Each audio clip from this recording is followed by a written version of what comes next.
세상에 떠도는 기묘한 괴담들. 첫 번째 이야기, 경기도 광주의 어두운 국도에서 실제로 겪었던 실화괴담. 저는 서울 강동구에 거주하고 있고, 여자친구는 경기도 광주에 거주하고 있습니다. 만나서 데이트를 하면 항상 집에 데려다 주었고, 여자친구 집이 경안 IC에서 가까운 데라서 항상 고속도로를 이용합니다. 가끔 국도를 이용하기도 했지만, 왠지 음산하고 가로등도 없고 해서 국도를 이용하지는 않았습니다. 게다가 그날의 일을 생각하면 국도를 갈 염두가 아직도 나지 않습니다. 설날에 있던 일입니다. 저희 집은 큰 집이 서울이고 여자친구는 큰 집이 자택이지만 설날 연휴에도 만났습니다.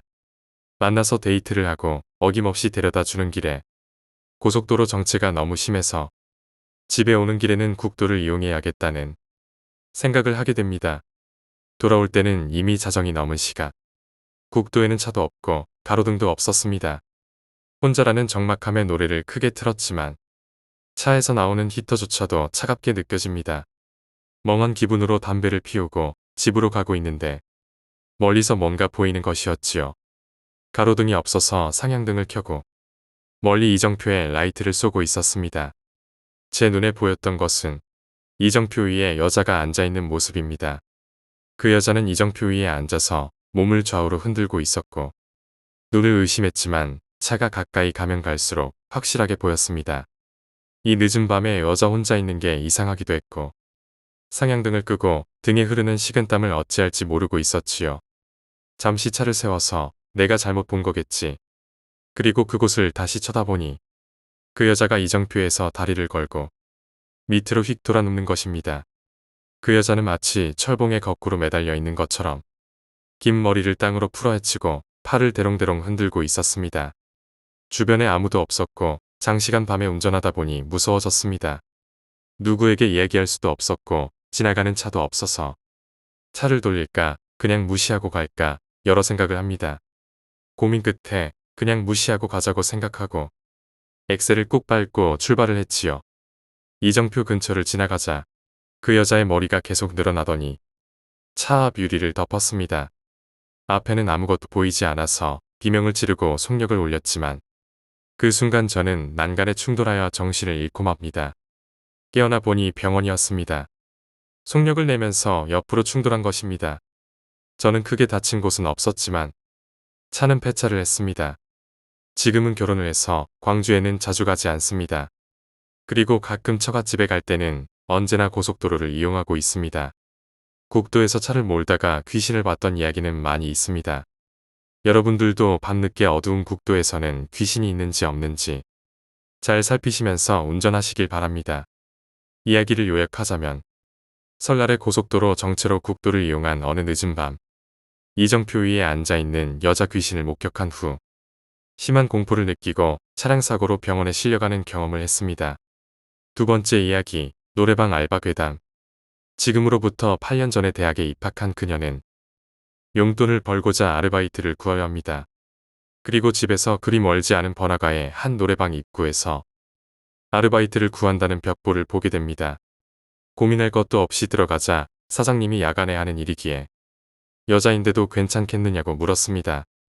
그 당시에 다른 아르바이트의 2배가량 되는 시급에 끌려서 열심히 하겠다, 시켜만 달라며 자신만만했고 사장님은 잠깐 망설이다가 승낙합니다. 밤새 술 마시는 주점 노래방은 아니고 단순한 노래방이었기 때문에 그렇게 늦은 시간까지는 운영하지 않았습니다. 그리고 번화가였지만 그렇게 손님이 많이 오지도 않아서 정해진 시간보다 항상 마감을 빨리 했지요.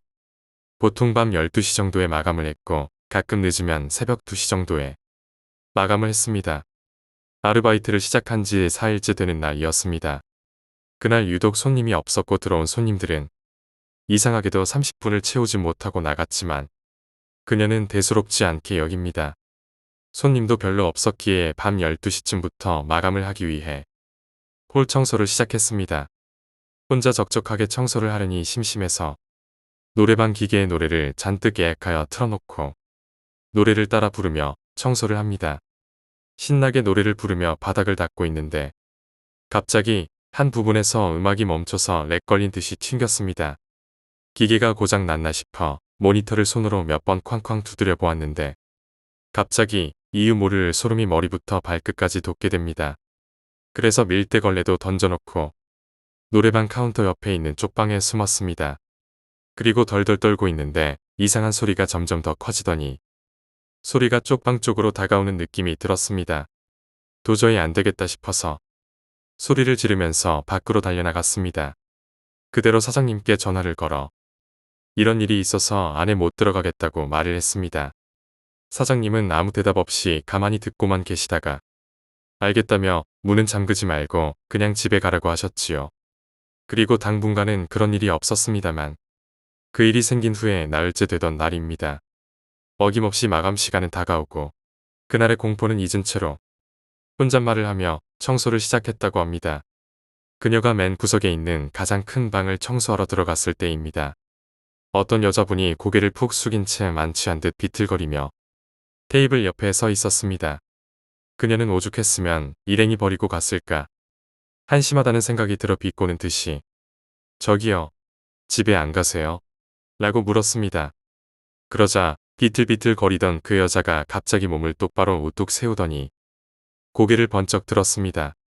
눈썹이 없고 검은 저희가 없는 새한 눈동자를 가진 여자가 갑자기 자길 쳐다보는데 소름이 끼쳤고 그 여자 입에서 뭔가 중얼거리는 소리를 확인한 순간 바로 노래방에서 나올 수밖에 없었습니다. 며칠 전 들었던 그 이상한 소리였던 것입니다. 그 자리에서 또 소리를 지르며 뛰쳐나왔고 바로 아르바이트를 그만두게 됩니다.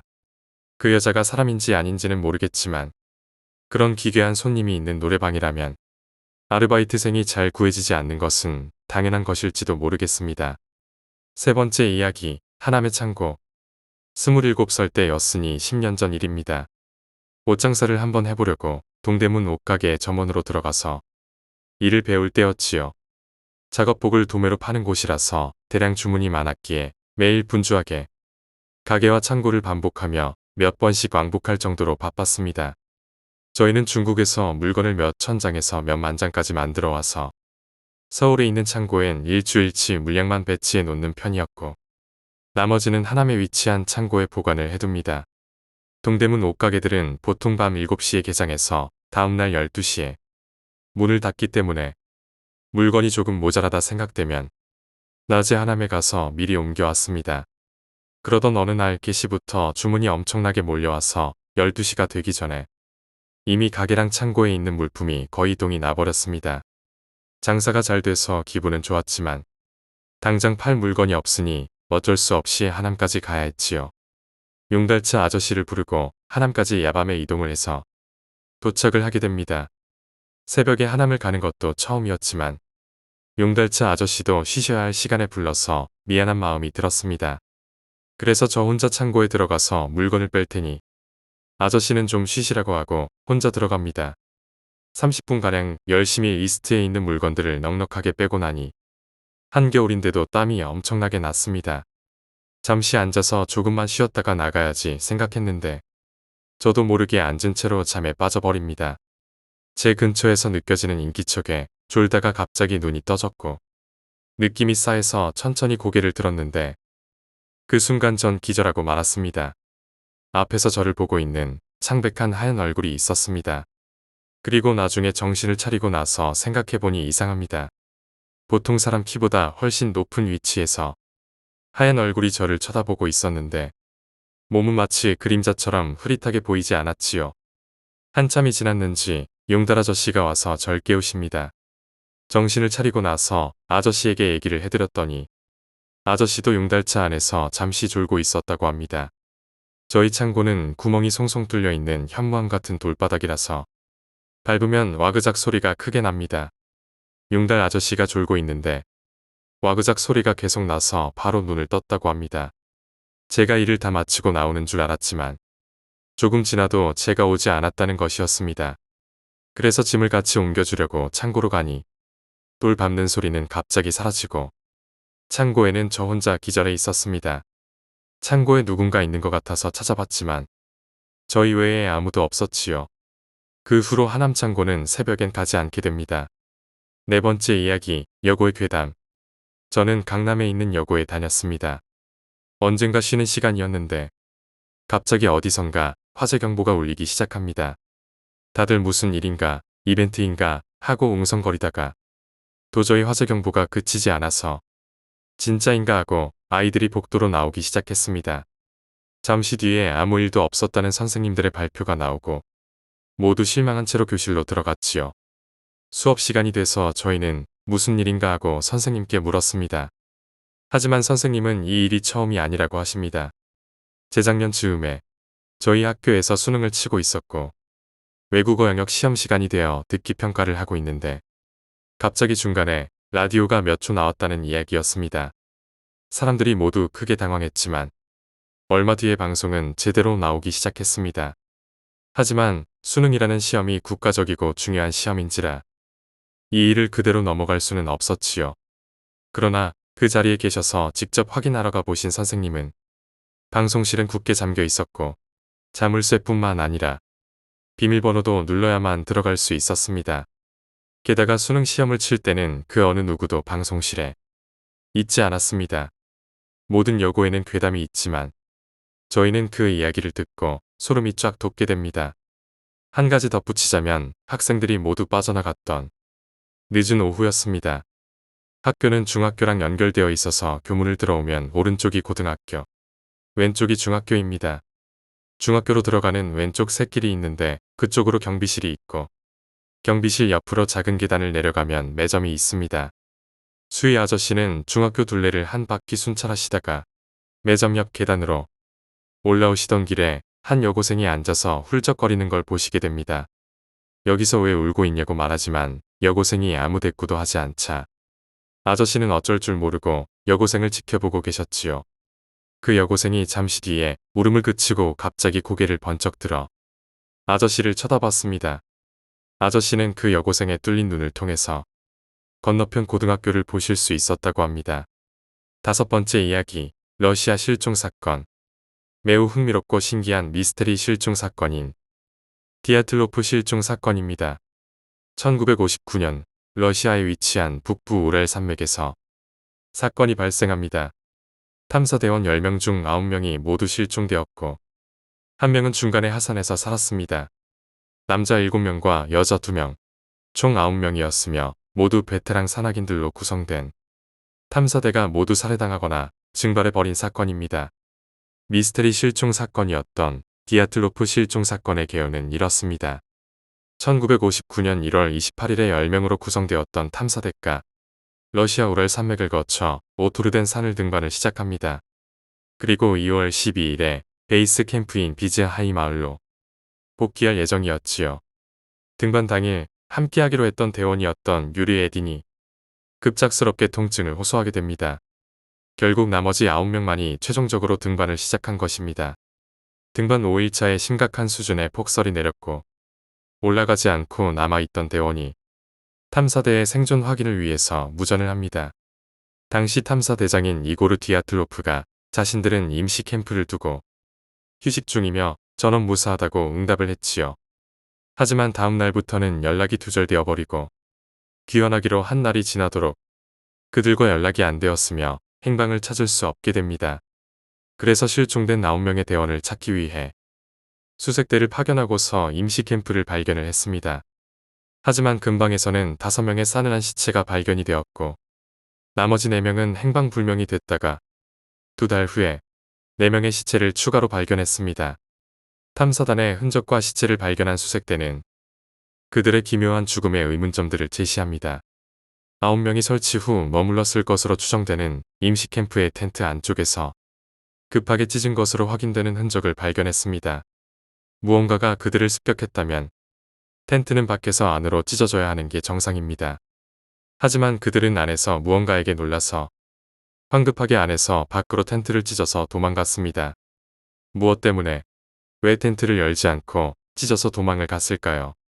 그리고 최초 발견된 5구의 시체는 모두 외상에 흔적이 전혀 없었으나 하나같이 겁에 질린 표정을 하고 죽어 있었지요. 속옷만 입은 채로 있었기에 저체온증으로 사망한 것으로 추정된다고 합니다. 대체 무엇을 보았길래 그들은 죽으면서까지 그런 공포에 질린 표정을 한 것일까요? 산악 베테랑들이 설산해서 속옷만을 입은 채로 밖에 나갔다는 것 자체가 의문입니다. 그것도 임시 캠프장에 모든 장비를 둔 채로 말입니다. 2달 후 발견된 4구의 시신 중에 3구는 끔찍할 정도로 손상되어 있었으며 남자 대원 하나는 머리가 완전히 으깨져 있었고 다른 한 명은 가슴뼈가 완전히 으스러졌으며 여성 대원 2명 중 한 명인 루드밀라는 혀가 아주 반듯하게 잘려나가 있었습니다.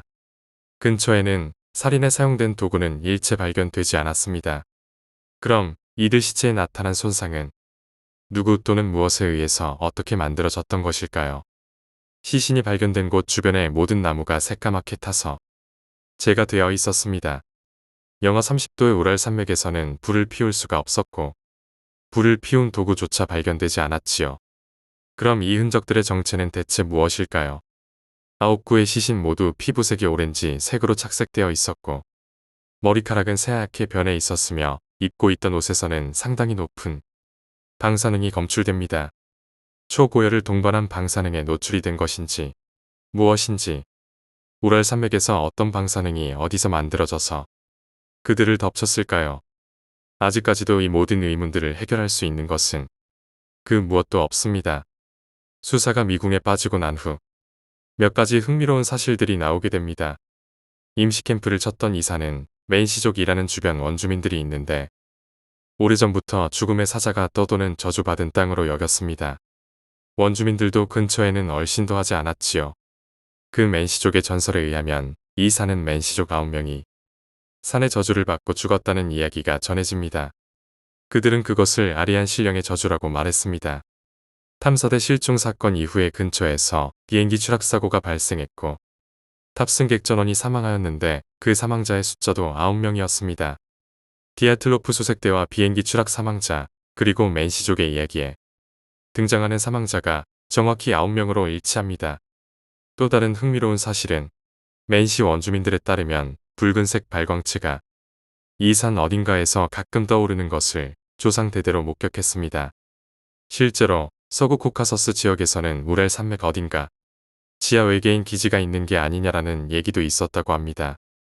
탐색대와의 연락이 두절된 날 전후로 이 지역에서는 그 붉은색 발광체의 목격담이 하나 둘 나타났으며 연락이 두절된 당일날 밤에는 이 비행체들이 탐사대에 임시 캠프가 있던 방향으로 날아갔다고 원주민 한 명이 말했습니다.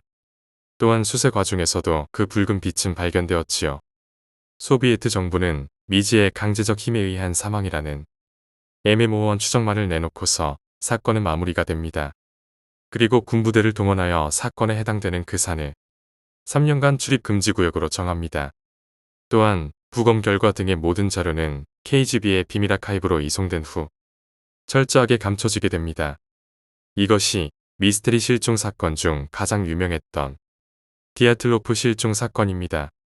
대체 무엇이 그리고 왜 어떻게 그들을 습격했는지 왜 그렇게 만들었는지 어째서 9명인지는 아직까지 의문입니다. 6번째 이야기 복수 훈련 중 부상으로 허리디스크 판정을 받아서 육군병원으로 후송을 가게 되었습니다. 하지만 뭔가 시끌시끌한 분위기였기에 무슨 일이 있었냐고 물어보게 됩니다. 어떤 군인이 육군병원에 후송을 왔는데 몇 달 뒤 친구가 병문안을 왔다고 합니다. 그런데 그날 저녁에 인원 체크를 하는데 그 사병이 보이지 않았지요. 부대를 다 뒤져보니 매점 뒷부분에서 안면부를 다 도려내고 손가락 지문을 전부 잘라내었던 수십 차례 난도질을 당한 시체가 있었다고 합니다. 당연히 병원에서는 난리가 난 것이지요. 그래서 헌병대에서 수사를 시작했는데 사병이 살해당하던 날 이상한 이야기를 들을 수 있었습니다. 면회를 끝내고 나가는 어떤 군인의 손에서 많은 양의 피가 흐르고 있어서 좀 보자고 했답니다.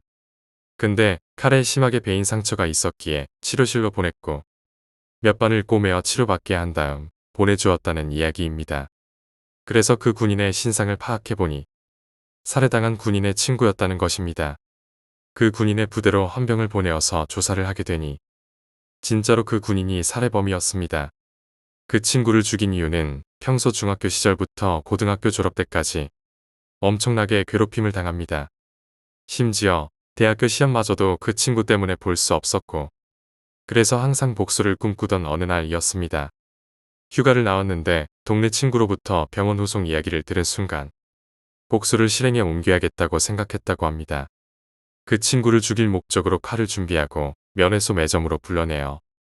이런저런 이야기를 나누다가 담배 한 대 피우자고 밖으로 나가서 준비했던 흉기로 찌르고 난도질한 다음에 얼굴 껍질을 다 벗겨내고 복수를 실행했다는 것입니다.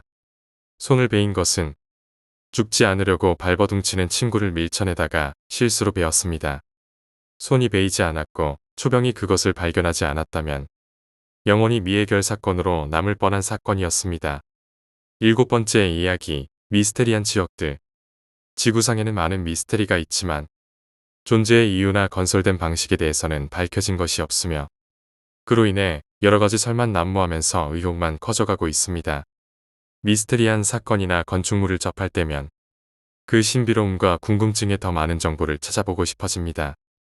어느 곳에서도 정보를 찾기가 어렵고 접근이 허용되지 않은 금지구역이 있는데 그런 곳이 10군데나 된다고 합니다. 어떠한 이유에서 금지구역으로 선정되었는지 그곳들에 대해서 알아보기로 하겠습니다. 첫 번째로 알려진 금지구역은 미국에 있는 51구역입니다. 넬리스 공군기지 또는 그룹레이크 공군기지라고 불리우며 1960년에 발생한 로즈웰 사건과도 연루가 되어 있습니다. 새로운 공군 전투기의 사격 훈련과 무기 개발에 관계한다고 공식적으로 발표하고 있으나 외계인의 연구가 행해지고 있다는 의혹을 받고 있습니다. 네바다주에 위치하고 있으며 그 위치의 위도가 51도라서 붙여진 명칭으로 미국 정부는 그동안 노코멘트로 일관했지만 2013년 문건이 공개되면서 51구역의 존재를 인정합니다. 외계인 추종자들이 많이 찾아오면서 주위에 외계인에 대한 시설들이 생겨나게 됩니다. 그 중에서는 리틀 에일리언을 모방한 모텔이 성행 중이라고 하네요. 두 번째는 호주에 위치하고 있는 파인갭으로 호주의 51구역이라고 불리고 있습니다. 호주 중부 사막지대 앨리스 스프링스에서 남서쪽 20km에 있으며 대외적으로는 합동방어 우주조사기지로 알려져 있지요. 8개의 거대한 레이돔과 출입구를 빼고 모두 지하시설로 구축되어 있으며 미국 중앙정보국과 국가안보국 그리고 국가정찰국이 공동으로 운영하며 미국의 극비 군사시설로서 1970년대 후반에 지어진 것으로 알려져 있습니다. 공식적으로는 불량 국가들의 미사일 공격에 대한 방어 시스템이라고 주장하고 있지만 전 세계 모든 전파를 감시한다는 에셀론 프로젝트의 일환으로 중앙통제본부라는 설이 가장 유력합니다. 접근 시 별다른 이야기 없이 발포하며 미국 51구역처럼 촬영과 비행이 금지되어 있습니다. 세 번째로 알려진 금지구역은 러시아의 핵미사일 구역입니다. 냉전시대 소련이 핵을 실험하던 장소와 보관 장소라는 설이 있고 방사능으로 오염되었을 것으로 추정되며 외부에 알려진 것이 없습니다. 러시아에서도 존재 여부나 정보 공개를 거부하고 있으며 존재의 사실조차도 부정하고 있지만 일부 담당자가 나서서 증언하면서 그 존재가 밝혀지고 있습니다. 미국에 대항했던 강대국 소련이 마련한 여러가지 방식 중 하나라고 추정되며 그 위치 또한 추정일 뿐 확실한 위치는 알려져 있지 않습니다. 네 번째는 모스크바의 지하철인 메트로이로 운행하고 있는 모스크바의 지하철과는 다른 노선입니다. 스탈린 시대에 건설되었을 것으로 추정되며 일반에게 공개되지 않은 비밀 지하철로 국가보안위원회의 암호명은 D6입니다. 모스크바 지하철과 연결되는 특정한 통로가 있다고 알려져 있으며 철문을 통과해서 160m 정도 따라가야 나온다고 합니다. 총 길이는 모스크바 지하철보다 길고 총 4개의 노선으로 구성되어 있다는 설이 있습니다. 비상시에 쓰여지는 비상방공호나 핵 공격을 대비한 지하 통로로 크렘린 군과 중요 시설을 통과하게 되어 있는데 복선이 아닌 단선으로 구성되어 있고 깊이가 지하 7층 깊이에 위치하고 있습니다. 다섯 번째는 북한 평양에 있는 룸 39입니다. 평양에서도 상당히 고급스러운 빌딩으로 알려져 있으며 일반인에게 공개는 절대 안 되고 있습니다.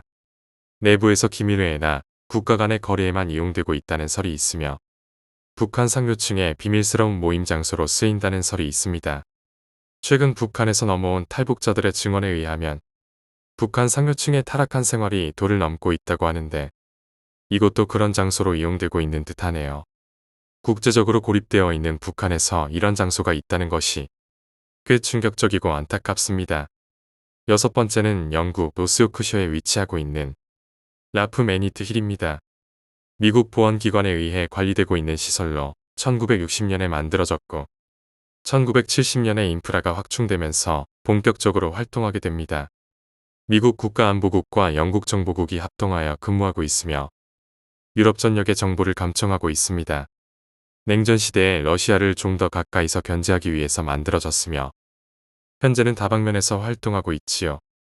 3분의 2가 미국 요원과 육해공, 해병대이고 고주파에서 나오는 통신 모니터링과 무선 모니터링을 한다고 알려져 있지만 전 세계 유무선을 감청하고 있다는 설이 가장 유력하고 내부 공개를 요구했지만 응하지 않고 있습니다. 이탈리아 북서부에 위치하고 있는 지구상의 가장 작은 나라인 바티칸 시국의 비밀 기록 보관소가 7번째입니다. 전 세계 가톨릭 교회와 교구를 통과하는 교황청이 있는 도시로 교황이 거주하고 있습니다. 중세 유럽에는 성서가 어느 것보다 우위에 있었고 교황의 권위가 왕과 대등할 정도로 위세가 있었습니다. 이로 인해 많은 역사가 이곳에 기록되어 있는데 이런 기록을 보관하는 장소가 바티칸 시티에 있고 일반인의 출입이 엄격하게 금지되고 있습니다. 아직까지도 그 많은 문건에 대한 공개 요구가 없는데 가톨릭의 최고 권위인 교황의 허가를 받아야 하는 이유도 있습니다. 서양인이 가장 많이 숭배하는 가톨릭이라는 관점에서 신성모독의 의미로 쉽사리 공개 요구가 되지 않기 때문에 아직 많은 부분이 미스테리입니다. 프랑스 도르도뉴 몽티냐크 마을에 위치하고 있는 동굴인 라스코 케이브가 8번째 금지구역입니다. 1940년경에 마을 청년들에 의해 우연히 발견됩니다. 그리고 구석기 시대인 기원전 35,000년에서 1만 년 사이에 만들어진 것으로 추정하고 있습니다. 들소, 야생마, 사슴, 염소 등이 그려져 있으며 600점의 그림과 1500점의 조각이 있는 여러 방으로 되어 있고 중앙에 있는 황소의 거대한 홀은 그 광경이 엄청나게 황홀하다고 알려져 있습니다. 1963년까지 일반에게 공개하였으나 훼손이 심해지면서 이후에는 일반인에게 공개하지 않게 됩니다. 하지만 동일한 모습을 한 라스코이를 공개해서 전시하고 있습니다. 죽기 전에 꼭 봐야 할 세계유적 백선에 올라 있으며 원래의 동굴은 출입이 금지되어 있지요. 인류 최대의 사건인 우크라이나 체르노빌 원전이 9번째로 랭크되었습니다. 1986년 4월에 일어난 원전 사고이며 4호 원자로가 폭발하면서 방사능이 퍼졌던 끔찍한 일로 기록되어 있습니다. 경험이 부족한 야간 교대조가 원자로 안전 시스템을 시험하면서 원전의 전원이 꺼져 폭발로 이어졌으나 소련의 늑장 대처로 인해서 1200km 떨어진 스웨덴의 보스막 원자력 발전소에서 방사능이 측정됩니다. 이 일이 유럽에 알려지면서 비난을 피할 수 없게 되었지요. 콘크리트와 나무로 메모를 시켜서 원전을 메모했으나 방사능에 피폭된 31명은 현장에서 사망합니다.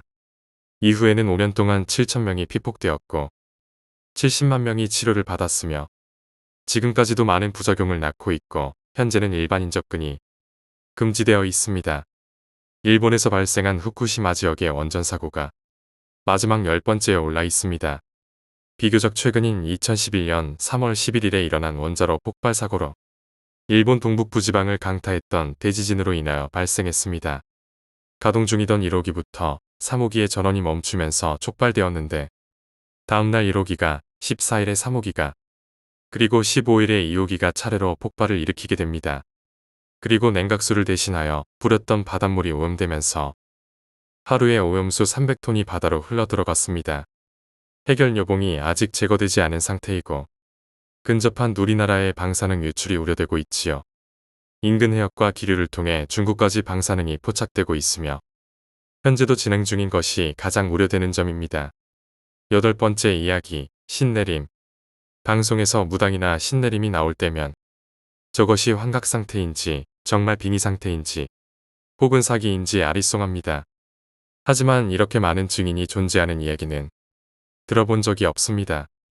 50년 전 당시 동네에 A라고 하는 아가씨가 있었는데 특별한 구석이 없는 평범한 아가씨였습니다.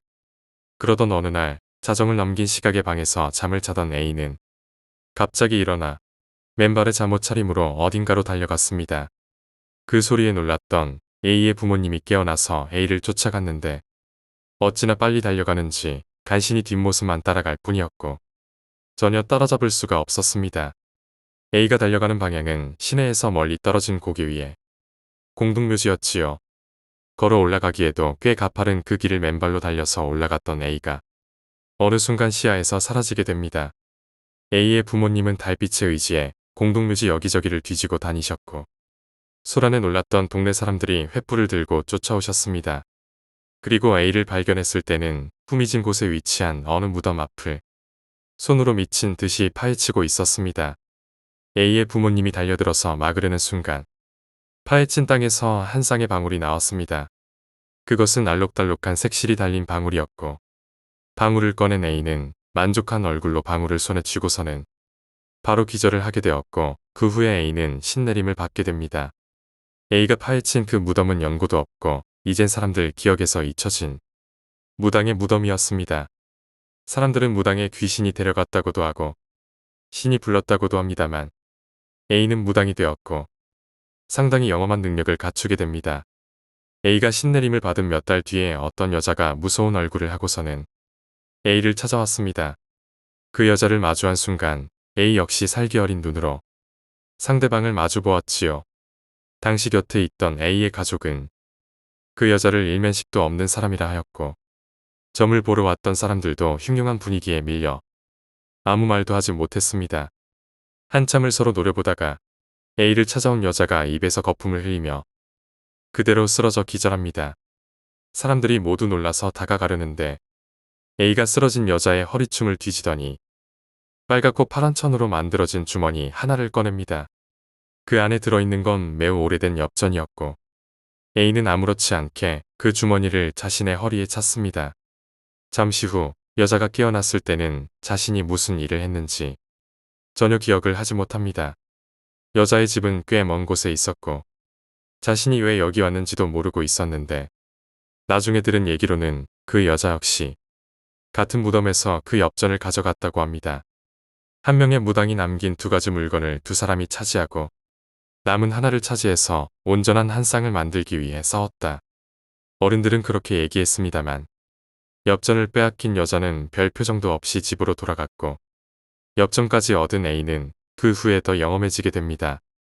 A는 아직도 태백산 근처에 살고 있으면서 수시로 산에 올라가서 기도를 드리고 영험한 무당으로 꽤 이름이 알려졌습니다. 그때 동네에 사시던 어른들 중에 이 사건을 모르는 분은 안 계십니다.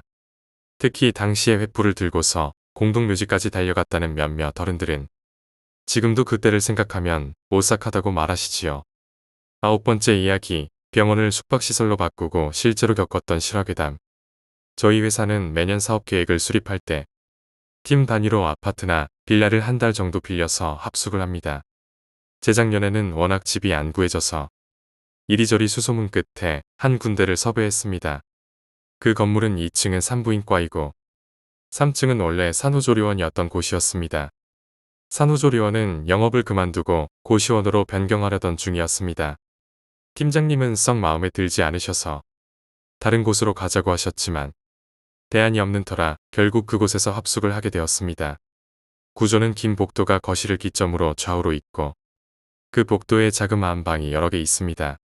샤워실과 화장실은 거실 가운데에 있는 구조입니다. 저희는 가장 큰 방 하나와 작은 방 두 개를 쓰기로 했습니다. 나머지 방은 모두 문을 잠갔습니다. 입실한 날 밤이었습니다. 새벽에 갑자기 텔레비전 소리가 들려 잠에서 깨어났습니다. 소리가 어디서 나는지 보니 사용하지 않는 구석방에 텔레비전이 켜졌다 꺼졌다 하는 것이었습니다.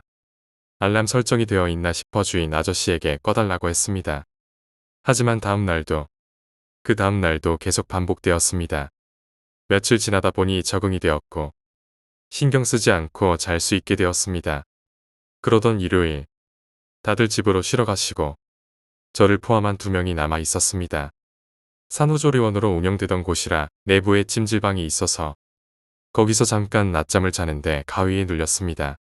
그날 저녁 팀장님을 제외한 팀원들이 모두 돌아와서 맥주를 한잔하고 있었습니다. 한참 마시고 있는데 샤워실에서 물소리가 나면서 허밍 소리와 함께 씻고 있는 소리가 났습니다. 샤워 커튼 밑으로 발 뒤꿈치도 보였습니다. 팀원 중 한 명이 씻고 있겠거니 생각했습니다. 그러나 그 한 명은 샤워실이 아닌 방에서 나왔습니다. 순간 모두 얼어붙었습니다. 누군가가 장난친 게 아닌가 하며 팀원들의 머리에 물기가 있는 사람이 없는지 서로 확인했습니다. 둘러봤지만 아무도 그런 사람이 없었습니다. 잘못 들었나 싶어 샤워실에 들어갔는데 바닥에 물이 흥건히 젖어 있고 긴 머리카락이 떨어져 있었습니다. 참고로 합숙은 남자들만 합니다. 모두 얼어붙어 당황하고 있는데 구석방에서 전화벨 소리가 났습니다. 잠겨있는 방에서였습니다. 산후조리원을 접으면서 분명 일반 전화는 다 끊어진 상태인데 말입니다. 다들 당황해 어쩔 줄 몰랐는데 입구에서 누군가 들어오는 소리가 들리자 벨소리가 끊어졌습니다. 읽고 팀장님이 오셨습니다. 상황을 정리하고 팀장님께 방금 이상한 일이 있었다고 말씀드렸습니다. 놀라운 말씀을 하셨습니다. 사실 팀장님이 이곳에서 합숙하기 싫은 이유가 있으셨다고 합니다. 팀장님 댁에는 아이가 2명 있는데 터울이 좀 있다고 하셨습니다. 그 이유는 예전에 둘째를 가지셨는데 몸이 안 좋아서 유산을 하셨기 때문입니다. 그 병원이 아래층에 있는 산부인과였고 유산 후 이곳 산후조리원에서 며칠 계셨다고 합니다. 그렇게 오싹한 밤을 보낸 이후에는 아무런 일도 다시는 일어나지 않았습니다. 혹시 그날 밤 있었던 일은 10수년 만에 이곳에 온 아빠에게 자신의 존재를 잊지 말라고 부탁하는 작은 몸짓이 아니었나 생각해 봅니다. 10번째 이야기, 멈춘 시간. 누구든지 이 글을 발견한 누군가에게 난 이 지옥 같은 섬에서 10년이 넘도록 갇혀 있었습니다. 어떻게 이렇게 오랫동안 버틸 수 있었는지 모르겠습니다. 주위와 비교해보면 이제 내 감각은 거의 마비된 것처럼 보입니다.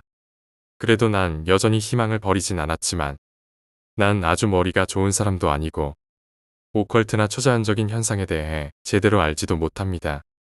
그래서 지난 몇 년 동안 대체 무슨 일이 일어난 건지 모르겠지만 너무 두려운 것은 사실입니다. 만약 이게 말이 된다면 내 생각엔 시간이 좀 찢어진 것 같습니다. 모든 게 그냥 멈춰버렸습니다. 이 현상은 서서히 진행되어 처음에 마치 모든 꽃과 나무가 그저 천천히 흔들리는 것처럼 보였습니다. 그러다 사람들은 느릿느릿하게 걷기 시작했고 어떤 사람들은 완전히 멈추기 전까지 마치 거대한 뱀처럼 미끄러지듯이 움직이기도 했습니다. 날 괴롭히던 건 그런 점진적인 상황의 변화 때문이 아니었습니다. 이 모든 것을 피할 수 없다는 사실 때문이었습니다. 나는 내 안에 샤론이 작은 거실 한가운데에서 더 이상 움직이지 않을 때까지 약 1시간 동안 서 있는 걸 그저 바라만 봐야 했습니다. 아내의 시선은 텅 비어 있었습니다. 마치 영혼을 들여다본 것처럼, 마치 영혼이 고통에 사로잡힌 것처럼. 요즘에는 난 너무 지칠 대로 지쳐서 지저분한 소파 위에서 그냥 정신을 잃고 쓰러질 때가 많습니다. 더 이상 아침마다 아내의 괴로운 표정을 보는 걸 견딜 수가 없어서 난 아내의 얼굴 위에 하얀 천을 씌워놨습니다. 딸 캐서린을 들어올리기 힘들 정도로 경직되기 전까지만 하더라도 침대까지는 데려갈 수 있었는데 그 애는 겨우 6살밖에 안 되었습니다. 내가 어떻게 고작 6살밖에 안 되는 딸아이를 들어옮기지 못하겠어. 무슨 말인지 알겠습니까? 이 악몽과도 같은 지옥을 빠져나가려는 시도도 전부 헛수고였습니다. 파도는 움직이지 않았습니다. 이 시점에서 내가 미쳐가고 있다는 걸 느낄 수 있었지만 배를 띄워 이곳을 벗어나려는 모든 노력은 전부 의미가 없었습니다.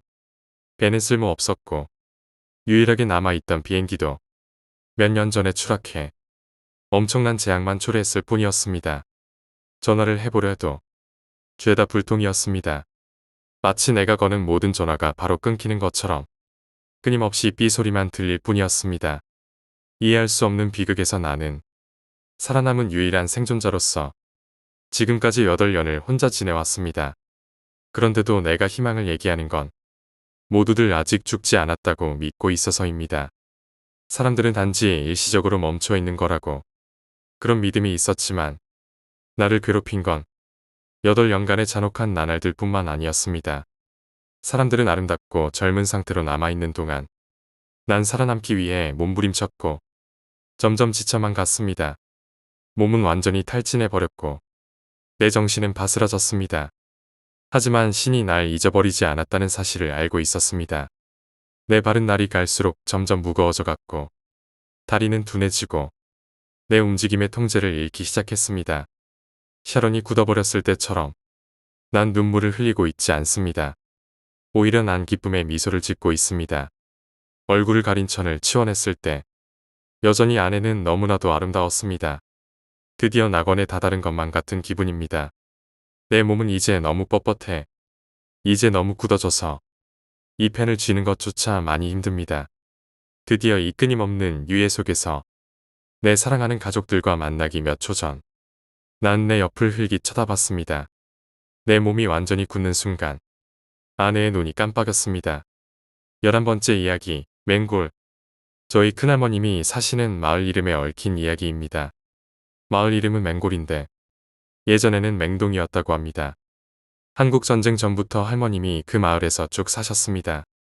전쟁으로 기와집이 불타고 현재는 두 채의 집을 지어 세대를 놓고 사셨습니다. 어느 날 그 무너진 집터를 저와 같이 다녀오시며 이야기를 해주셨습니다. 여기 터가 아마도 고을의 원님이 사시던 곳이라고 합니다. 이 고을의 원님의 딸과 동네 천민의 총각이 남몰래 사귀고 있었습니다. 그걸 알아버리신 원님이 장정을 시켜 그렇게 사랑하고 싶으면 저승에 나가서 사랑해라. 그렇게 말하며 그 두 명을 같이 생매장 시켜버렸다고 합니다.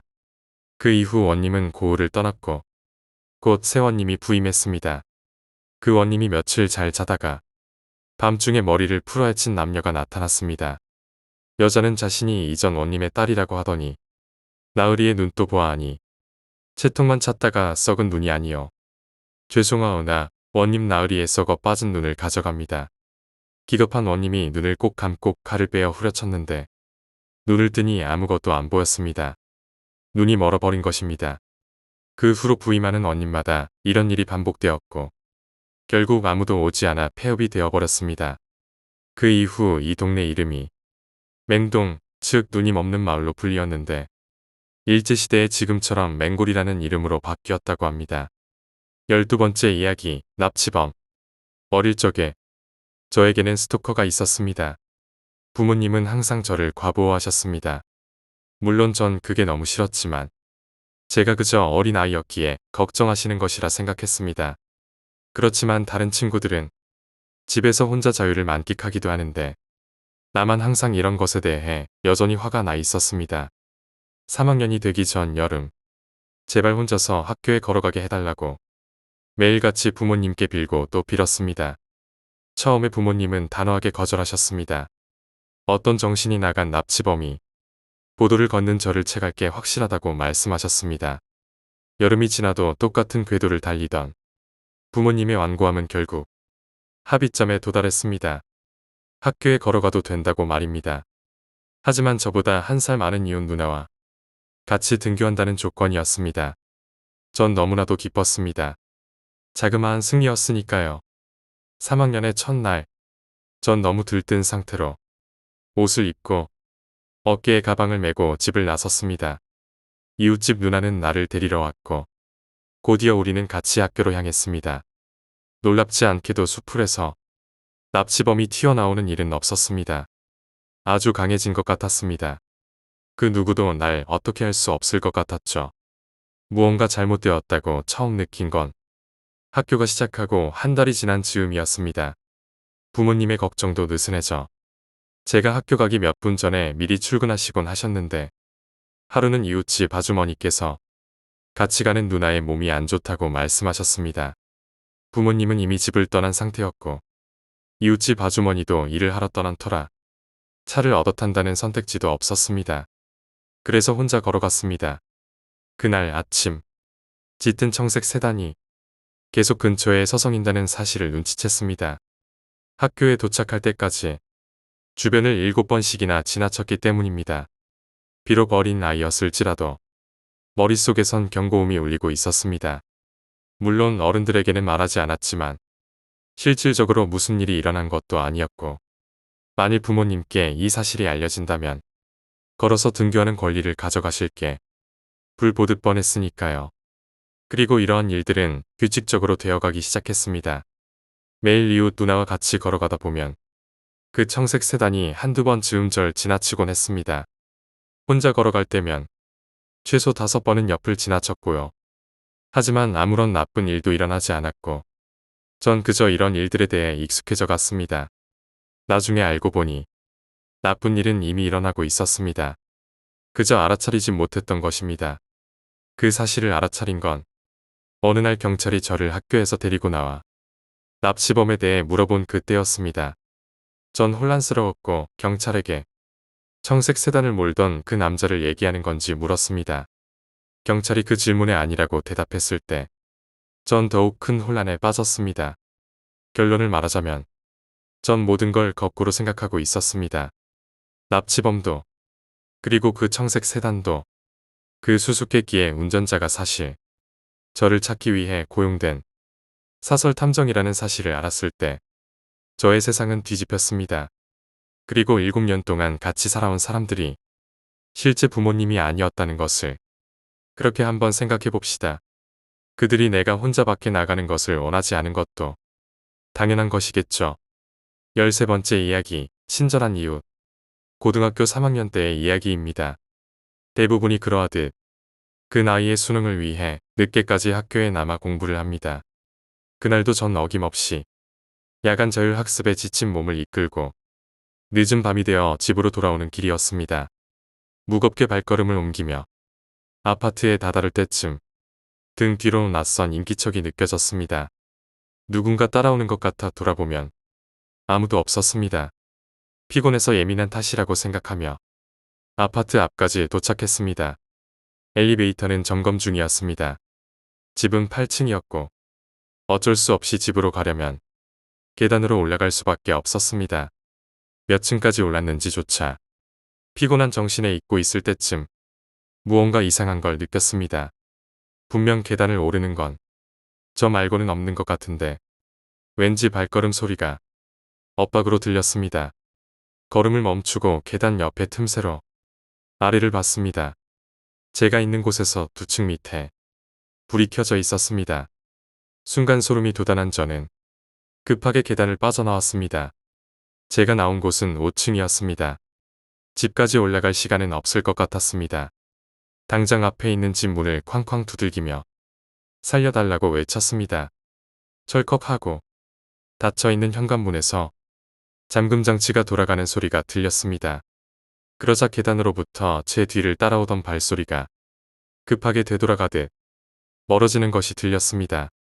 그제야 긴장이 풀린 저는 문을 열어준 사람에게 얼굴을 보며 감사 인사를 하려고 현관문에 손잡이를 돌렸습니다. 하지만 문은 열리지 않았습니다. 6번째 이야기, 집안의 귀신.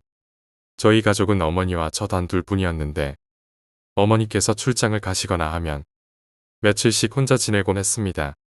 당시 저는 밤이 무섭다거나 하는 일은 없었고 어머니께서 안 계시는 날이면 밤 늦게까지 텔레비전을 보며 놀다가 자곤 했습니다. 이상한 일을 겪은 것은 여름이 막 시작되던 무렵입니다. 저희 집은 연립주택이었는데 거실 창문이 동남쪽이고 그쪽 방향에 텔레비전이 놓여 있었습니다. 제 방은 텔레비전과 마주 보이는 곳이었고 방문은 부연 유리가 끼워진 미닫이 문이었습니다. 그날도 어머니께서 안 계셨고 텔레비전을 늦게까지 보다가 방으로 들어가 잠들었습니다. 잠깐 누웠을까 싶은데 뭔가 소리가 들렸습니다. 침대에서 문 너머를 보니 희뿌연 유리 너머로 텔레비전이 켜져 있는 것이 보였습니다. 분명 끄고 잤을 텐데 별 생각 없이 리모컨으로 다시 끄고 누웠습니다. 잠이 들려고 하는데 또 텔레비전이 켜졌습니다. 리모컨이나 텔레비전 둘 중 하나가 문제인 줄 알고 어기적거리며 일어나 거실로 가서 아예 전원을 뽑았습니다. 돌아서 방으로 들어오는데 뒤통수가 좀 근질근질한 느낌이 들어 기분이 좋지 않았습니다. 방문을 닫고 자리에 누웠는데 기분이 영 찜찜해 잠이 오지 않았습니다. 누워서 몇 분이나 지났을 때 거실에서 뭔가 소리가 들려왔습니다. 딸깍, 딸깍. 문이 유리로 내다보아도 거실 창문으로 들어오는 가로등 불빛만 보였습니다. 아무래도 이상해서 방문을 열었더니 텔레비전 앞에 시커먼 것이 쭈그려 앉아 있었습니다. 방문을 여는 소리를 들었는지 그것이 뒤를 돌아봤습니다. 그냥 시커먼, 모양도 사람이라고 하기에도 기괴한 그것이 분명 저를 향해 돌아본다고 느꼈습니다. 창문 너머로 들어오는 희미한 가로등, 불빛에 비친 그것은 귀신이라는 느낌마저 없이 마치 연기나 구름의 덩어리처럼 조금은 이상한 형태로 저를 지켜보다가 정신을 차린 제가 방에 불을 확 켰을 때 안개가 흩어지는 듯이 순식간에 사라졌습니다. 방에서 나오는 불빛으로 조금 밝아진 것이 자세히 보니 텔레비전 아래쪽에 전원 버튼 덮개가 열려 있었습니다. 아까 딸깍 소리는 그 덮개를 열 때, 그리고 전원 버튼을 누를 때 나는 소리였습니다. 14번째 이야기, 셀키. 모든 것은 춥고 바람이 거세게 불던 날부터였습니다. 던컨 캠벨의 배 위엔 벌거벗은 여자아이가 묶인 채 그의 발치에서 벌벌 떨며 바다에서 들어오고 있었습니다. 바다 표범 아내를 잡아왔어. 그가 했던 말입니다. 우리 모두는 그의 어깨 위에 걸쳐있는 바다표범 가죽과 함께 소녀의 새하얀 얼굴 위에 동그랗고 새까만 눈에서 진실을 알 수 있었습니다. 더럽게 미끄러웠지만 인연을 잡았다고. 그리고 인연은 절대 나한테서 도망 못 갈 거야. 그러고는 그는 근처 오두막집으로 성큼성큼 걸어가 타오르는 모닥불 위로 가죽을 던져 넣었습니다. 그걸로 끝이었습니다. 우리 중 그 누구도 셀키를 보지 못했지만 우리 모두 예로부터 전해 내려오는 이야기를 알고 있었습니다. 셀키가 인간의 형태를 하고 있을 때 가죽을 훔치면 그녀는 아내로서 묶여 있어야 한다는 것을, 그리고 도망칠 수 있는 유일한 방법은 다시 그 가죽을 훔쳐오는 것이라는 것을. 하지만 가죽은 사라져버렸습니다. 바다로 돌아갈 수 있다는 희망과 함께 말이죠. 우리 모두 왜 그 늙은 다리 캠벨이 그 여자아이를 데려갔는지 알고 있었습니다. 15살에서 16살 사이에 혼인을 하지 않은 여자아이들은 그 누구도 그와 결혼하고 싶지 않았습니다. 그의 폭력적인 성향과 술에 대한 강한 집착을 두려워했기 때문입니다. 하지만 가죽이 없는 셀키는 저항할 수 없었고 캠벨도 이 사실을 아주 잘 알고 있었습니다. 전해지던 이야기에 나머지도 곧 이어 사실로 밝혀졌습니다. 셀키는 유순하고 순종적인 아내였습니다. 그녀는 충실하게 요리와 청소를 했고 캠벨이 소리를 질러대며 시키는 모든 일을 해냈습니다. 모든 셀키들이 그러한지 아니면 다른 사람을 쳐다만 봐도 격분하는 남편 때문인지는 아무도 알 수 없었지만 그녀는 아주 조용했습니다. 하지만 우리 모두 그녀의 피부 위로 피어나는 멍자국을 보았습니다. 1년이 채 안 되어 그녀는 산에 아이를 낳았습니다. 어머니의 흑발과 특유의 눈을 가지고서 말이죠. 셀키의 노래를 듣게 된 건 그때였습니다. 그녀의 남편이 바다에 나가 있을 때 오두막집에서는 말 없이 자장가를 조용히 흥얼거리는 소리가 흘러나왔습니다. 그 자장가는 등골을 오싹하게 하면서도 달래는 듯이 들렸습니다. 어느 싸늘한 봄날 밤, 그 어느 날보다도 큰 고함과 쾅하는 소리가 캠벨의 오두막집에서 들려왔습니다. 그리고 이번에는 고통에 찬 아이의 가늘고 날카로운 비명도 들을 수 있었습니다. 갑작스럽게 소리는 멈췄습니다. 캠벨의 비명을 끝으로 정적이 찾아왔습니다. 캠벨이 오두막집을 떠나는 걸 바라보면서 전 비록 사적인 문제일지라도 아이를 위해서 내가 할 수 있는 일이 무엇이 있을까 하고 되물었습니다. 그는 피범벅이 된 채 아이를 들고 급하게 배 쪽으로 향했습니다. 난 그가 완전히 사라지는 걸 확인한 뒤 오두막집으로 달려가 겁에 질린 채 천천히 문을 열었습니다. 그곳엔 셀키의 흔적은 남아있지 않았습니다. 하지만 바닥엔 새빨갛게 피로 뒤덮인 날 것 그대로인 한 남자의 시신만이 남아있었습니다. 점점 몰려오는 공포와 함께 전 그 시체의 피부가 벗겨졌다는 것을 알 수 있었습니다. 전 해안으로 달려가 봤지만 캠벨과 그의 아이의 모습은 이미 사라지고 없었습니다. 하지만 그의 배는 텅 빈 채 그저 묶여 있을 뿐이었습니다. 고개를 들어 바다를 보자 두 마리의 바다 표범이 수평선을 향해 헤엄치는 것이 보였습니다. 작고 새까만 새끼 바다 표범과 아주 창백한 어미 바다 표범을 말이죠. 바람을 타고 셀키의 섬뜩한 노래에 흔적을 찾아낼 수 있었습니다. 15번째 이야기, 토끼의 변사체. 저희 어머니는 유년 시절 정말 작은 시골 마을에서 지내셨다고 합니다. 그 당시 외갓집은 산중턱에 있었는데 어머니는 거기서 잊지 못할 일을 겪으셨습니다. 정확히 언제인지는 모르지만 아마 초등학교 저학년 무렵일 거라고 추측하십니다. 어머니는 주무시다가 갑자기 화장실에 가고 싶어졌습니다. 화장실이 있는 마당으로 나오려고 문을 열었습니다. 그때가 한밤중이었는데도 마치 눈이 내린 것처럼 주위가 온통 하얀 빛으로 가득 차 있었습니다. 엄청나게 밝은 빛이 있어서 우리가 주위를 못 보는 것처럼 어머니는 그 빛 때문에 마당에 뭐가 있는지 알 수 없으셨습니다. 그런데 그 빛 한가운데에서 무거운 기계가 움직이는 소리가 들렸다고 합니다.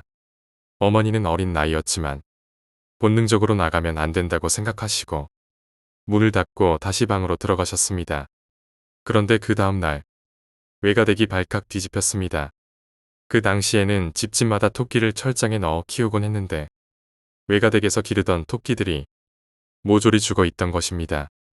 하지만 그 토끼들은 겉에 그 어떤 외상도 없이 마치 잠든 것과 같았습니다. 그런데 외할아버지께서 가죽이라도 건져볼까 하는 생각에 죽은 토끼의 배를 가르자 더 놀라운 일이 발견되었습니다. 토끼의 내장이 모두 검게 타 있었습니다. 마치 시커멓게 탄 쪼그라든 숯덩이처럼 토끼의 배에는 있어야 했던 내장 대신 검은 숯덩이만 가득 있었습니다. 하지만 그 외의 것은 모두 싱싱했고 피도 조금도 변색되지 않았습니다. 마치 방금 죽인 것처럼. 하지만 토끼는 그 어떤 외상도 없었습니다. 몇십 년이 지나고서 어머니는 그 일을 가끔씩 회상하실 때마다 그 빛의 정체가 과연 무엇인지 아직도 궁금해하십니다. 그리고 그때 만약 자신이 서둘러 방 안으로 들어가지 않았다면 어떻게 됐을까? 그런 생각을 하신다고 합니다. 16번째 이야기, 뒷좌석. 그날은 추수감사절 이틀 전이었습니다. 데니는 워싱턴주 스포켄의 외곽에 위치한 여동생의 집으로 부모님을 데려다 드리는 연례 의무를 다하고 있었습니다. 매년 6시간이 걸리는 운전길에 부모님은 끊임없이 운전에 대한 잔소리를 하니 데니는 잔뜩 긴장한 상태였습니다. 이러다 보니 매번 도로 여행을 할 때마다 한 번쯤은 일이 틀어질 것처럼 보였고 그 예상은 그대로 맞아떨어졌습니다. 데니가 길을 잘못 들면서 가족들을 인적 없는 긴 2차선 도로로 들여보냈기 때문입니다. 도로의 양쪽으로는 울창한 숲밖에 보이지 않았습니다. 언제쯤 큰 길로 돌아갈 수 있을지 그 누구도 몰랐기 때문에 가족들은 화장실을 미리 들리자며 외딴 휴게소에 들어서기로 결정했습니다. 차에서 나와 스트레칭을 하고 있는 와중에 조금 앞에 주차된 커다란 픽업 트럭이 데니의 눈에 들어왔습니다. 데니 외에 유일하게 주차되어 있던 그 트럭의 운전석에는 수염이 난 건장한 남자가 앉아 있었습니다. 데니는 화장실에서 일을 마치고 차로 돌아왔습니다. 부모님은 조금 더 시간이 걸리는 것 같아 보여 데니는 주위를 좀 더 둘러보기로 결정했습니다. 그와 동시에 그 거대한 픽업 트럭의 낯선 남자로부터 느껴지는 압도적인 두려움에 애써 주위를 돌리고 있었습니다. 알아차리지 못한 사이 그의 차 문이 닫히는 소리가 들렸고 데니는 부모님이 기다리고 있는지 확인하려고 몸을 돌려 세웠습니다. 모두가 출발할 준비가 되자 데니는 길게 뻗은 도로로 다시 들어섰고 짙은 어둠도 주위를 뒤덮기 시작했습니다. 두 개의 밝은 불빛이 데니의 뒤에서 비치기 전까지 그것은 휴게소에서 보았던 그 트럭이었습니다. 마치 종말이라도 온 마냥 트럭은 상향등을 미친 듯이 깜박거리며 계속 경적을 울려댔습니다. 이런 와중에도 데니는 부모님이 그저 조용히 침착하게 있는 걸 보며 그저 의아하게 여기기만 할 뿐이었습니다.